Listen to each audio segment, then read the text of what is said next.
మంచిర్యాల జిల్లా జన్నారంలోని ఇంధనపల్లిలో ఉద్రిక్తత చోటు చేసుకుంది. అటవీ శాఖ అధికారులపై ఆదివాసీలు తిరగబడ్డారు. ఫారెస్ట్ అధికారులు అత్యుత్సాహాన్ని ప్రతిఘటించి బుద్ధి చెప్పారు ఆదివాసీలు.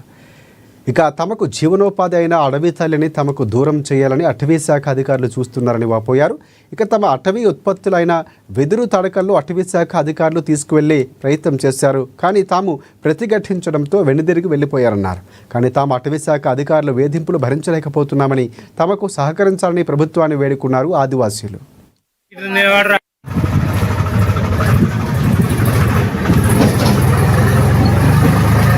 మేము ఎప్పుడు జంగల్ పని చేసుకుంటాం, తడకలు అల్లుతాము, ఇట్లా పొయ్యిల కట్టెలకు పోతాము, తడకలు అల్లుకుంటాం ఆడవాళ్ళు మగవాళ్ళం. మేము ఎప్పుడు పోయినా కానీ వాళ్ళు అట్లనే అడ్డుకుంటారు సార్.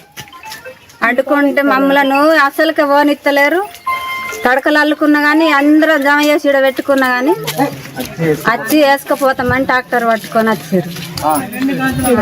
మేము అందరం అడ్డుకున్నాం. మళ్ళీ ఇప్పుడే కాదు మీది ముందున్నది అనుకుంటే వెళ్ళిపోయారు సార్. కొని బతుకుడు సార్. చేపలకు పోయినా కూడా అట్లనే పొలాలు గుంజుకుంటారు, జాలీలు గుంజుకుంటారు. కట్టెలకు పోయినా కానీ కూడా ఈ పొయ్యిల కట్టెలు ఎంతకని మోసుకుంటారు అని పొయ్యిల కట్టెలు కూడా పట్టుకుంటారు.